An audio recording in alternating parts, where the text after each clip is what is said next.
When Laurel Bennett stepped through my front door 3 days after her wedding, she was still wearing the pale blue coat she had packed for her honeymoon, but the woman inside it looked as though she had returned from a funeral. Her suitcase stood abandoned on the porch behind her, one wool broken, the white honeymoon ribbon still tied around the handle. There was no husband beside her, no wedding ring on her finger, and no color in her face. She gripped the doorway to keep herself standing, looked directly into my eyes, and said the words that shattered every safe corner of our friendship. I said the wrong name at the altar. Before I tell you what happened next, please like, comment, share, and subscribe to our channel if you believe in kindness, forgiveness, hope, and second chances, because sometimes the worst mistake of a person's life is not the end of their story. Sometimes it is the first honest moment they have had in years. Laurel had been my best friend since we were 14, when she found me sitting alone behind the school gym after my father's funeral and silently divided her lunch between us. She had always been the brave one.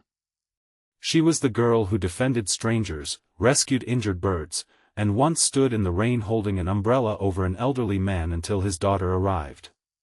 But when it came to her own heart, Laurel could be frighteningly skilled at hiding. She had spent the previous year planning a flawless wedding to Grant Whitmore, a dependable architect with a quiet smile, a good family, and a future that seemed safe enough to be printed in gold lettering. Everyone admired them.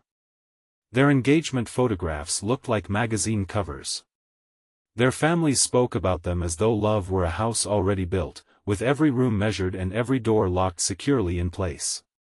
Only I knew there was one room inside Laurel that Grant had never entered, because it still belonged to someone else. His name was Callum Reed. He had grown up 2 streets away from us and had been Laurel's closest friend before either of them understood that friendship could become something more dangerous. They had spent summers repairing an old canoe, volunteering at the community garden, and making impossible plans about traveling across the country in a second-hand van. Callum was never polished.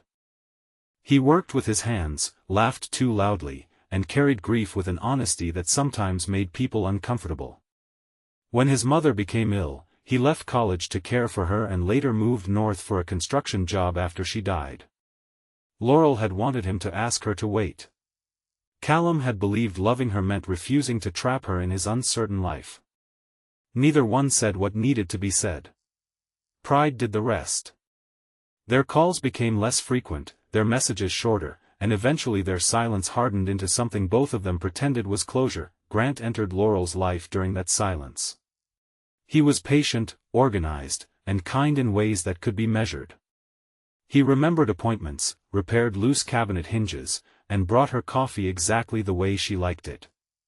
After the chaos of loving someone who had disappeared without asking her to stay, Grant's steadiness felt like relief. Laurel told herself that relief was maturity. She told herself that longing was childish and that real love should not leave a person waiting beside a phone. When Grant proposed during a bright autumn picnic, she said yes before fear could ask whether gratitude and love were the same thing. I questioned her only once. She smiled too quickly and said she was choosing the man who had chosen her. I wanted to believe that was enough, because Grant did not deserve to be treated like a consolation prize, and Laurel did not deserve to spend her life haunted by someone who had walked away. The wedding took place in a glass conservatory flooded with winter sunlight. White roses climbed the iron beams, and the entire room seemed to glow. Laurel walked toward Grant with her father's old handkerchief tucked inside her sleeve and a smile that looked beautiful from a distance. I stood beside her as maid of honor, close enough to see her fingers trembling around the bouquet. When the officiant asked her to repeat her vows, she managed the first lines. Then she looked at Grant, and something inside her broke open. Instead of saying his name, she whispered Callum's. The room fell into a silence so complete that I heard a flower petal land on the polished floor. Laurel immediately corrected herself, but the damage had already entered every face. Grant stared at her as though the woman in front of him had vanished and left behind a stranger wearing her dress that he did not walk away. That was what made it more painful. Grant finished the ceremony with a calmness that frightened me. He placed the ring on Laurel's finger, accepted the congratulations, posed for photographs, and thanked the guests. Only Laurel and I could see the tightness in his jaw. They left for the airport that afternoon because both families insisted the mistake had been caused by nerves and exhaustion. Everyone wanted the wedding to remain perfect badly enough to pretend the truth had not spoken aloud. Laurel went with Grant because she was ashamed, confused, and desperate to repair what she had broken. Their honeymoon destination was a coastal resort several hours away, but they never reached it. At a roadside cafe in the bright afternoon, Grant finally asked her whether she still loved Callum. Laurel tried to deny it, then began crying before the words could leave her mouth. Grant returned her ring across the cafe table. He did not insult her or raise his voice. He simply told her that he could survive being left, but he could not survive spending years beside someone who had chosen him only because she was afraid of wanting another man. He said the wedding certificate had not yet been filed and that he would make sure it never was. Then he rented a car, arranged for her return ticket, and left alone. Laurel spent one day at the resort because the airline had no earlier seat available. She sat beneath a white beach umbrella while happy couples passed her, and she finally admitted that the catastrophe at the altar had not created the truth. It had exposed it. By the time she appeared at my door, she had lost her marriage, wounded a good man, humiliated 2 families, and become the subject of every whispered conversation in our town. That I wanted to comfort her, but I was angry. Grant had trusted her. I had stood beside her and defended her doubts as ordinary wedding fear. I asked why she had not stopped the ceremony before it began. Laurel sank onto my couch and confessed that Callum had sent her a letter 6 weeks before the wedding. He had written that he was returning home to settle his mother's property and that leaving Laurel had been the worst decision of his life. He did not ask her to cancel the wedding. He only apologized for allowing fear to make decisions that love should have made. Laurel never answered. She folded the letter into the back of a kitchen drawer and doubled her efforts to become Grant's perfect bride. She believed silence would kill what remained between her and Callum, but every promise she rehearsed for Grant seemed to awaken the name she was trying to bury. For several days, Laurel stayed in my guest room while sunlight crossed the walls in slow rectangles. She turned off her phone because messages arrived faster than she could read them. Her mother said she had disgraced the family. Grant's sister accused her of destroying the kindest man she would ever meet. Old classmates sent sympathetic notes that felt more like requests for details. Laurel barely ate. She removed every photograph from her wedding album and placed them face down, unable to look at Grant's expression. Yet the person she refused to contact was Callum. She said calling him now would make Grant's pain look like a bridge she had burned merely to reach someone else. For the first time, I saw something stronger than romantic longing in her.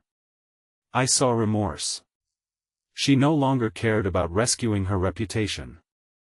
She wanted to become someone who would never again use another person's kindness as shelter from her own fear. Her first act of courage was asking Grant to meet her. He agreed only because there were legal forms to sign. They met at a public garden on a clear afternoon where bare trees cast thin shadows across the path. I waited near the entrance, far enough to give them privacy. Laurel did not ask Grant to forgive her or reconsider. She returned every gift his family had given her and handed him a letter accepting full responsibility. She told him that his goodness had never been the problem. Her cowardice had. She admitted she had mistaken safety for devotion and had allowed him to build a future on incomplete truth. Grant listened without looking at her. When she finished, he said that he had spent years believing love could be earned by being dependable enough. Her betrayal had forced him to confront his own painful truth. He had noticed her distance but ignored it because he wanted the life they represented. He was not ready to forgive her, but he thanked her for finally refusing to lie. That conversation did not heal either of them, but it gave their pain clean edges. Grant moved temporarily to another city to work on a major project. Laurel sold the expensive wedding decorations she could not return and donated the money to a local counseling center. She started therapy, not as a performance of regret but because she wanted to understand why she had feared loneliness more than dishonesty. She returned to her job at the public library and endured the awkward silences of coworkers. When patrons recognized her from social media photographs, she kept her head raised. Shame had once made her hide, accountability taught her to remain visible without demanding sympathy. Several weeks later, a storm damaged the roof of the community garden's greenhouse during the morning, and volunteers gathered beneath a hard blue sky to repair it before more rain arrived. Laurel went because the garden had once been the place where she and Callum spent their happiest summers. She said she needed to reclaim memories without allowing them to control her.